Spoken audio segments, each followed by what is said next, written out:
Now, from this point forward, I want to make a very important point. Every technology I'm now about to tell you isn't off in the future. Everything I am about to tell you about is here today. Your challenge is to understand how each and every one of these technologies is getting exponentially better, faster, more powerful, more affordable, to understand how fast the future is coming at us. And let me just give you a couple of examples.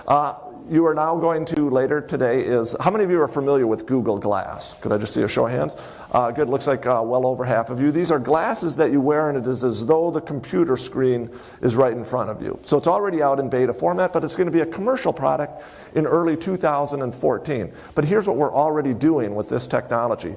Just 3 weeks ago at Ohio State University, the world's first surgery was performed with a doctor wearing Google Glass. And here's what he was able to do. As Kading performed surgery on the east side of Columbus, a colleague collaborated from his office across town. And on Ohio State's main campus, a group of medical students saw this historic event from a completely different perspective. Could that change medical education? Absolutely. He was able to consult with another physician on the other side of town, but there's no reason why he could not have consulted with an expert on the other side of the world. What you have to understand is how you might be communicating with your customers or with your colleagues in the not too distant future could decidedly change as a result of this technology. We're here in the studios of WFYI. How citizens engage in journalism and how they become more active components when they can literally video record everything that they're watching. Might that change journalism a little bit? Absolutely. And we know that these technologies, they're already here, but they're only going to get better and more affordable. So watch what else you're able to do with Google Glass.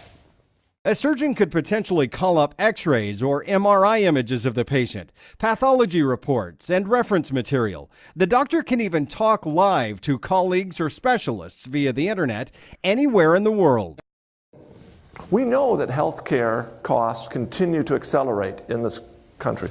But what happens when we can consult with our physician or healthcare provider? We no longer have to physically go into their office. We can communicate with them wherever we are. Could that help lower healthcare costs? Absolutely. But what else might be possible in your business? Here's where, as leaders in your companies, you have to start saying, where is this going to be in the next couple of years, and how can we exploit it to do what we're already doing, but better, faster, more affordably? Next trend that is already here, 3D printing. You're going to see a demonstration in just a little while. But here's where we were 18 months ago with 3D printing. This is a flute being printed. In a single build.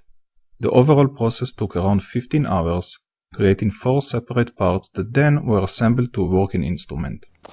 So that's where we were 15 months ago. And the printer that printed that flute cost $100,000 and it took 15 hours. Today, that same printer is available for less than $5,000 and that flute can be printed in just a couple of hours.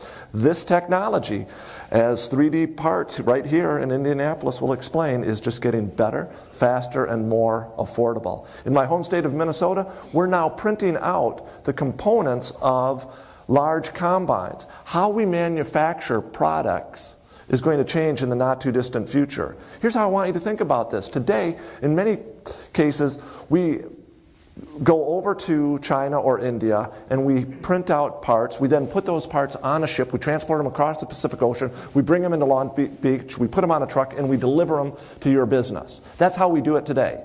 But in the not too distant future, as these 3D printers get better and we can use new materials, we're going to be able to start printing parts right in your backyard. And that's exactly what 3D Parts here in Indiana is doing today. General Electric has said by the end of the decade, they're going to be printing aircraft engine parts. That is extraordinary. Just a few weeks ago, NASA just launched the first 3D printer into space. And they've announced that they're already printing parts that can withstand temperatures of up to 6,000 degrees Celsius. That's remarkable, and that's where we are today. But again, it's only going to get better. But here's another way I want you to think about the future. Think about this. 7 years ago, to my knowledge, no one was talking about the United States being the largest energy producer in the world. And yet just 2 weeks ago, that's what happened. And why is that? It's because there's been an explosion in our ability to extract natural gas. And what drove that revolution? Technological advances in hydraulic fracking technology and horizontal drilling. It's changed the game. My message to you is huge industries have changed in a short period of time, and we're all living through it right now. Your challenge is to understand we're going to continue to live through revolutionary change, and you have to start preparing yourself for it. And here's one way to prepare yourself for it. This is another little interesting tidbit about exponential growth. If something doubles just 10 times, it's not 10 times as big, it's 1,000 times as big. So my son's 10th tooth was only worth $5.12. 10 doublings later, however, it was over 5,000, 1,000-fold increase. And a lot of people will say to me, oh, Jack, we're not going to see 1,000-fold increase in anything anytime soon. I go, you know what? Before I even talk to you about the future, let's just go back, in this case, 12 years. 12 years ago, Google was just 2 guys with 3 computers. Today, it's a pretty impressive corporation, and they've experienced more than 1,000-fold increase. Another example, not even 9 years ago, the idea that people working for free could somehow create an encyclopedia would have seemed insane. But today, Wikipedia is now doubling in size every year. It's available in 263 different languages. And how many of you saw, after 250 years, what did Encyclopedia Britannica stop doing just a couple of months ago? Printing their encyclopedias. The idea that they would have been taken out by people working for free would have seemed insane 9 years ago. And yet, they are living that pain. My message to you is big industries can be disrupted in a very short period of time. Well, anyways, as I was writing my next book, I decided to put this idea of exponential growth into Google. Didn't exist a couple of years ago. Very first entry that pops up is Wikipedia. Didn't exist a couple of years ago. The very first entry is this bizarre word called Zenzizinzizinzik. And I go, what in the world is that? Any of you happen to know what Zenzizinzizinzik means? I didn't, but I now do. It's a word that's 400 years old, and it means 2 to the 8th power, something that doubles 8 times. And I thought, oh, that's pretty close to what I'm trying to tell people is coming. Because of those 10 technologies I rattled off earlier, maybe a couple of them won't double 10 times. So we won't see 1,000-fold increase in every one of them. But every one of them is going to double at least 8 times. A Zenzizinzizinzik-like transformation. Now I can already hear what some of you are thinking. That is a word that I will never remember, and it has no practical bearing on me or my business.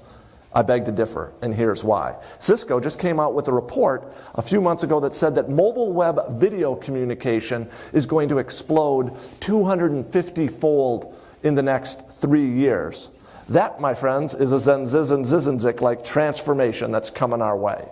So what might this mean? Well, let me just show you an example outside some of your industries.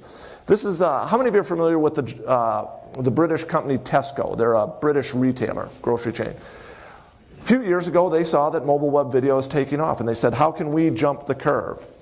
And what they want to do is they want to expand internationally. They specifically wanted to expand in Seoul, South Korea. But they couldn't do it because its land is quite expensive in Seoul. But they said, oh, mobile web is taking off. What that allows us to do, and what they have now done, is they've created a virtual grocery shelf on the wall of a subway station so that when commuters get off in the morning with their smartphone, they can literally grocery shop on their way to work, press an app on their phone, the order is then transmitted to Tesco's warehouse, it's put together and delivered to their home or apartment by the end of the day.